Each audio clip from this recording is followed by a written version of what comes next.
Hi, I'm Johnny from UltimatePaperMache.com. Now, in the last video, I showed you how to make this blank mask form in case it was really last minute, you hadn't quite gotten done with all of your Halloween stuff, you didn't have a mask yet, and this would be a really easy way to get just the form, and then you can paint it any way you wanted to. And I had no intention of finishing this as a real mask. I was pretty much done after I showed you how to make this. But he's been sitting around staring at me all this time.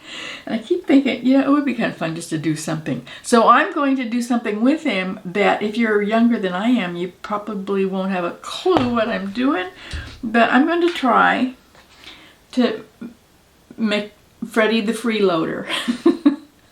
Now, if you are my age, I'm pretty sure that you watch Red Skelton and you know who he is. Now, obviously, Mr. Skelton used face makeup for his, and I'm going to paint mine. And let's just go ahead and see how long this takes. I'm going to do it really fast, but I think it would just be really fun to try it. So let's go ahead and get started. I need to make some Northern European skin colors. This is upside down. So I got out my book, Color Mixing Recipes, and it says that I should use raw sienna white and a little bit of alizarin crimson. I'm sure I pronounced that wrong. I should look it up one of these days. It would be fun to make up some paper mache clay and give him some eyebrows like I did on a portrait I did a couple of years ago. I used the garlic press to make strings of paper mache clay, and they just made really cool eyebrows. But Freddie doesn't get any. He's going to get his painted on. And I hope you pretend that I'm using a bigger brush because this is kind of silly. But I'm too lazy to go over and get a brush that's the right size. I'm actually running into a small problem here. Totally my fault. I was in such a hurry to make my blank mask form that I didn't be really careful and stick down all of the white paper. In just one little spot right here, the wet paint is actually pulling it up off of the cardboard. I think it's going to just lay right down flat again once the paint dries, but I'm not really sure. I should have been more careful. I'm going to give him a beard and a mustache.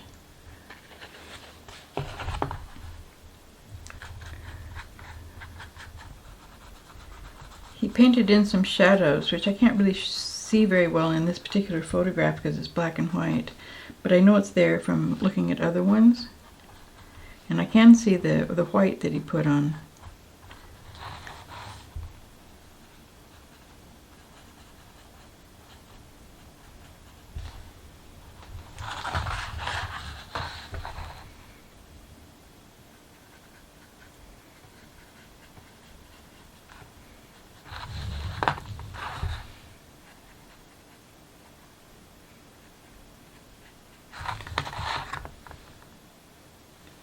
Not quite even, but close enough.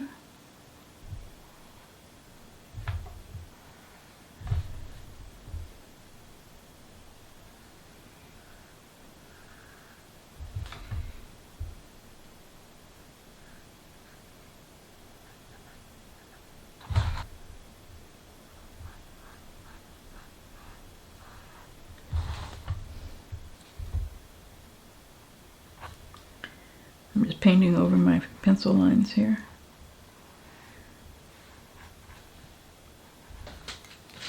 Okay, that's all the painting I'm going to do. Is this called a pork pie hat? Okay, it goes up here and here.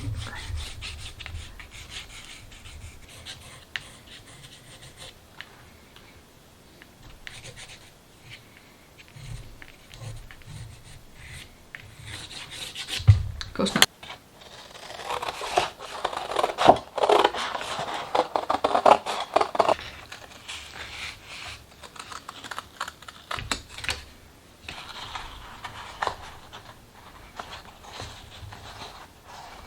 Close enough. We just have to have some hair.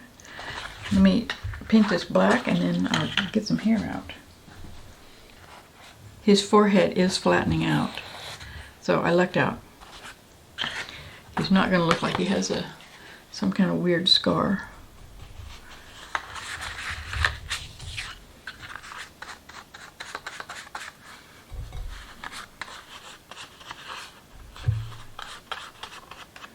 Now if I was being reasonable, I would go ahead and give him a brim that sticks out.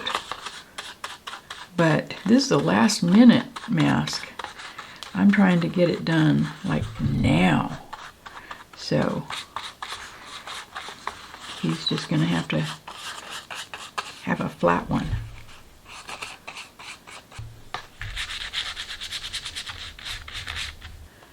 Okay, but I can't put it on him until I get some hair. Let me go find some hair. I don't have anything that's red, so I'm going to make his hair out of this tissue paper. If I did have some red tissue paper, that would have worked really well.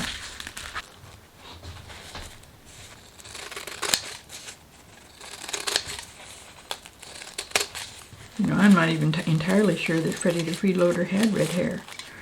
Did Red Skelton have red hair? Why do I think that? It's been a really long time since I watched his show. Okay, I made way too much. Tried to see if we could make his fright wig kind of curly, the way you do that ribbon that you use for Christmas presents, and it actually works. I have to be very, very careful, just barely touching it with the knife. But that's kind of fun. I'll put his hat right there. So I'm going to paint some Elmer's glue right here.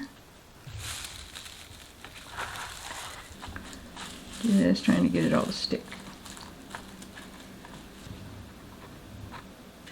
And this time I'm gonna glue everything together before I get it on him.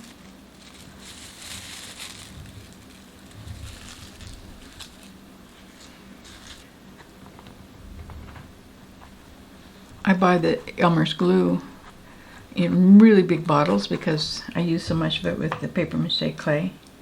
So it comes in like a gallon bucket that doesn't have the little squeeze thing, which would make this so much easier. But that stuff's really expensive if you buy it in a little tiny bottle. I'd pay a lot of money for the bottle. This is still wet.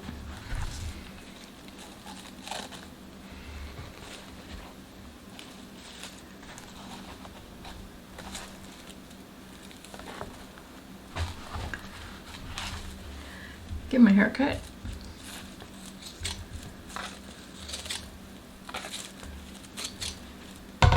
Uh-oh. I glued it to his eyebrow. Ah, phew.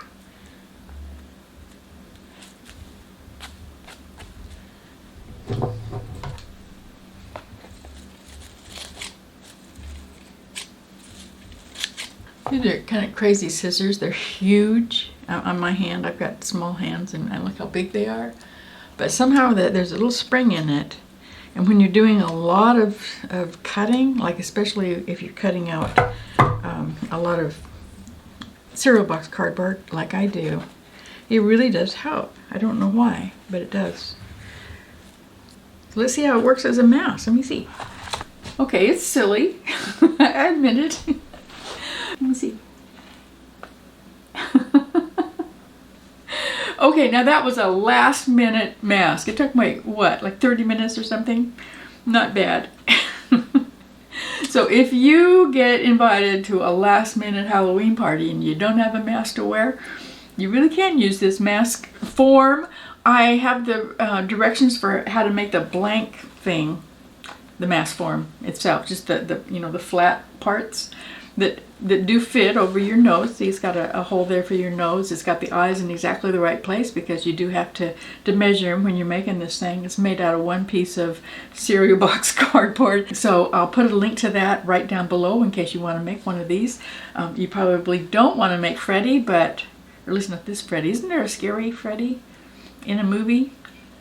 I didn't watch it if it was scary, so I don't know, but anyway, go make something and come visit me, ultimatepapermache.com. I see you there.